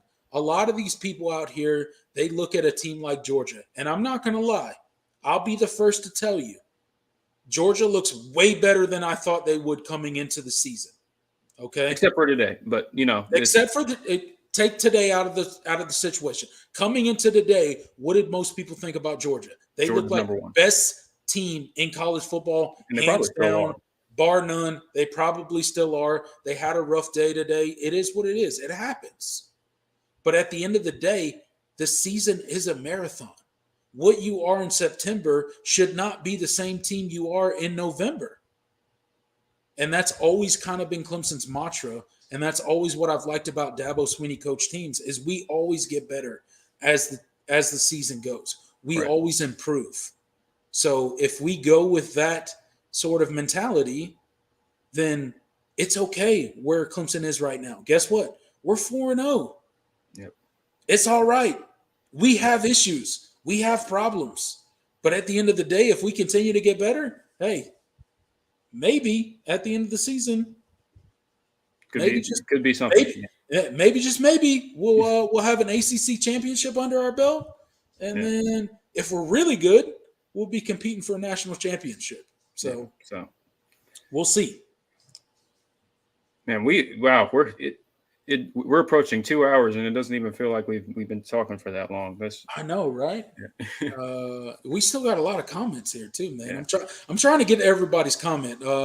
I'm sorry. I don't think it's going to happen. I think we're jumping around a lot.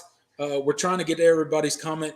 Here's what I'll do. I'll take like 4 or 5 more comments. I'll read through them. Me and Jordan will respond, and then we'll go ahead and end the show. Hey, but before I get to those 4 or 5 more comments, thank you guys for tuning into the show. Please go ahead and hit the like button. Please hit the subscribe button. Please share the video. We appreciate all your guys' feedback. We appreciate all your interaction with us here on the show. This wouldn't be a show if nobody was watching. Me and Jordan would just have a phone conversation amongst each other if there was nobody watching. So we appreciate it. And again, we will be back next week with a preview show, 5 p.m. on Friday afternoon for the NC State game. NC State Wolfpack, we're coming for you. I can't stand NC State, so it's going to be a great week next week. I welcome all the NC State fans to come in, talk all the trash you will in the preview game, as well as the post-game reaction. If you're around. I think Clemson will win, so you probably won't be around. But if you are around, come in and, talk all your trash. But, Jordan, if you're still good, I'll get to a few more comments, and then we'll end the show, man. You good to go? Sounds good. I'm still good. Yeah, I'm still good to go, too, man. I feel like I haven't been talking much, but, I could talk Clemson football all day. We need to get away from so much inside zone run plays. I think we're good enough to get outside more. Yes, we are good enough. Yeah.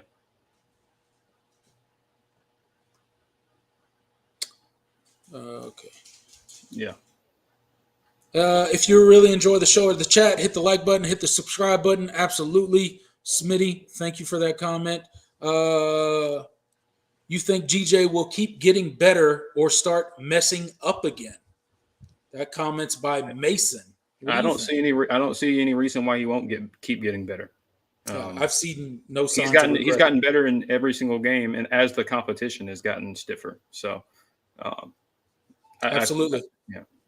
If anything, I think DJ will get better as the season goes. I've seen no signs of regression.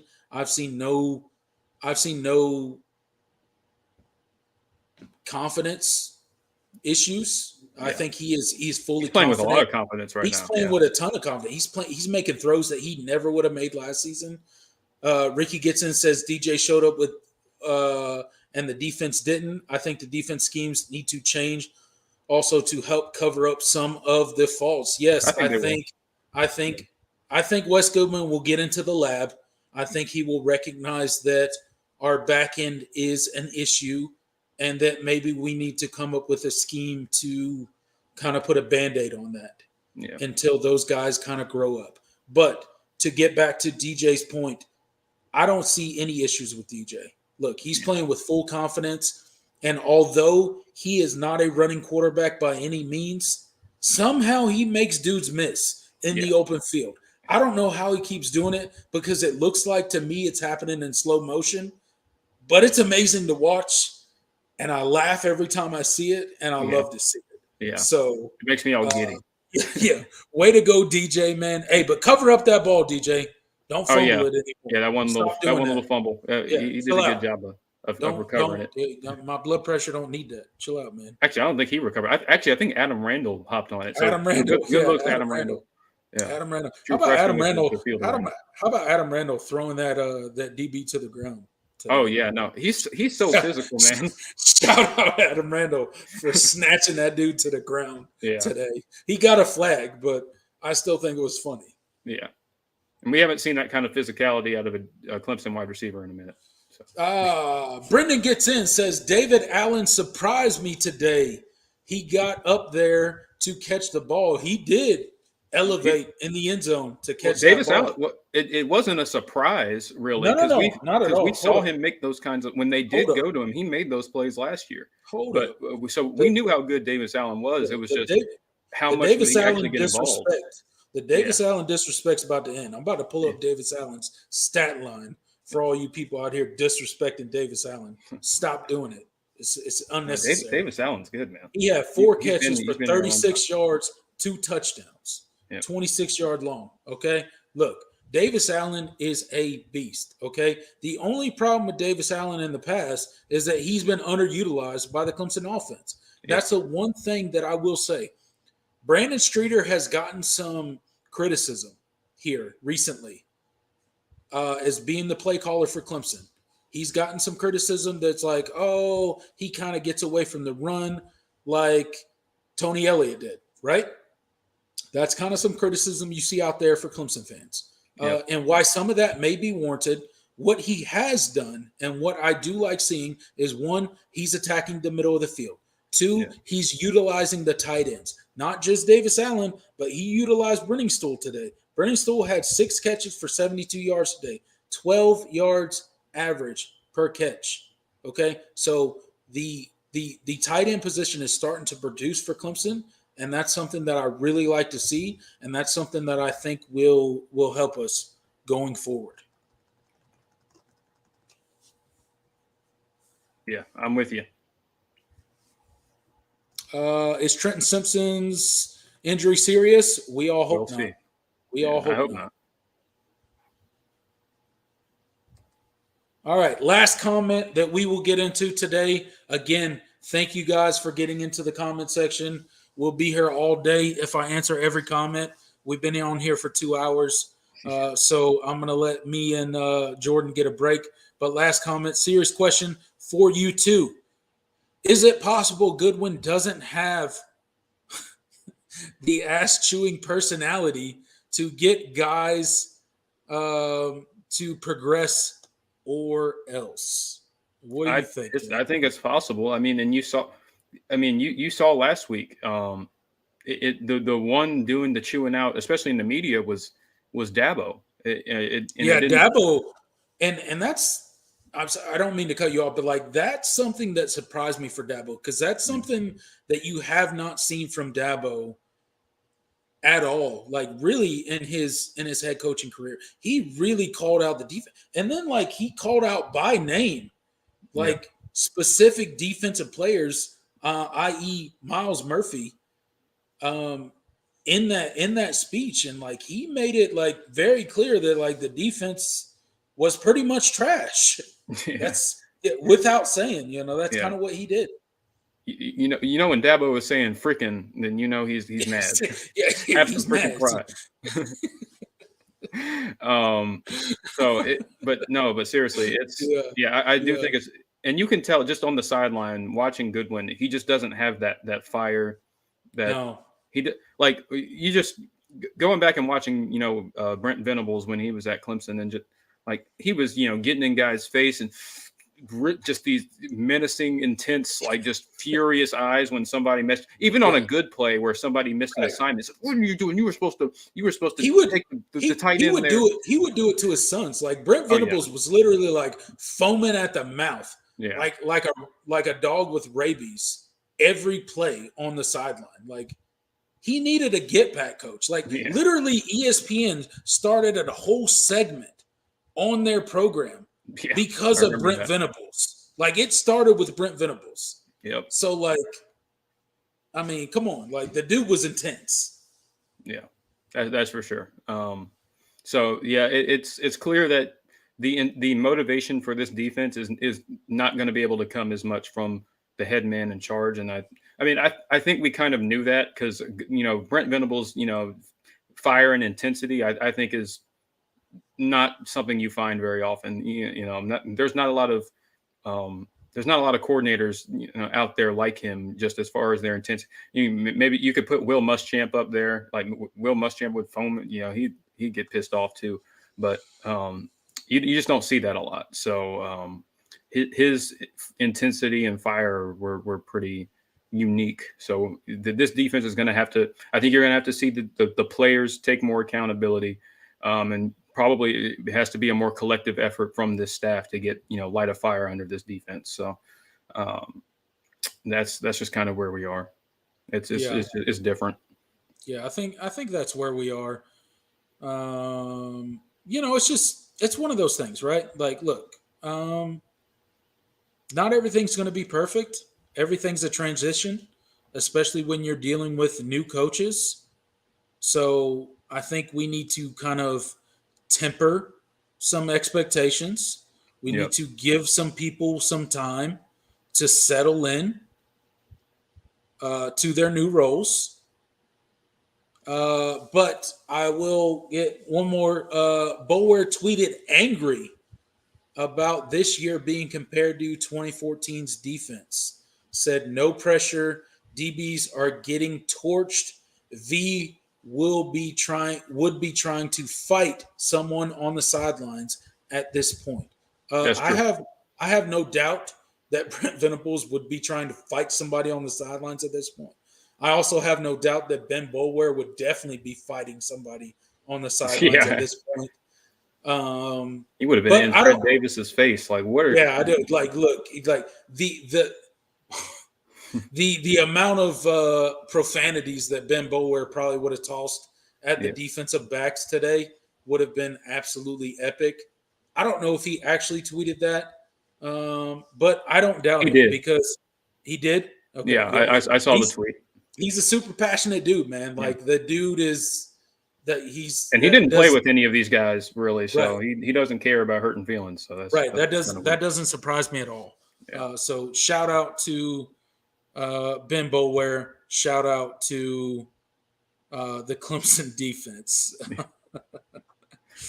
Oh man, but I think that's a wrap, man.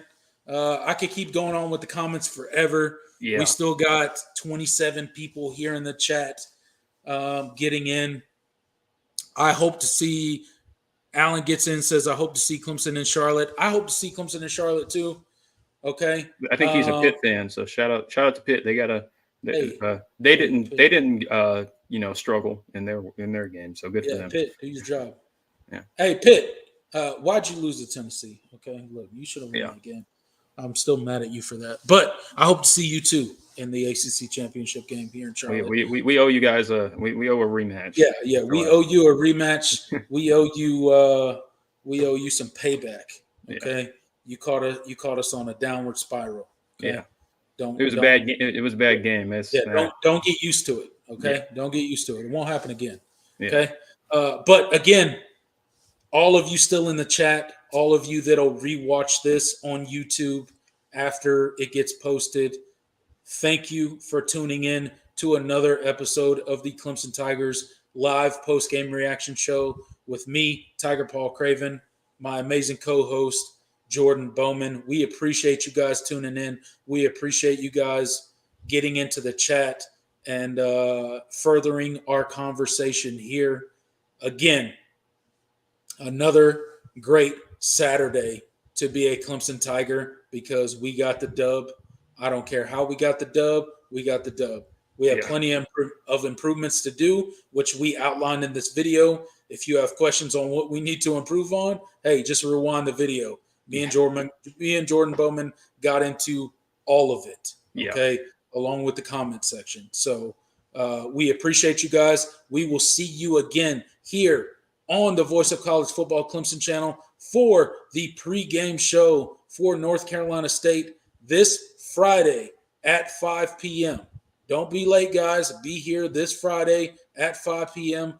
for the Clemson Tigers pregame show. Me, Jordan Bowman, and a couple of our other co-hosts, if they are free, will be here to break down the matchup between Clemson and North Carolina State.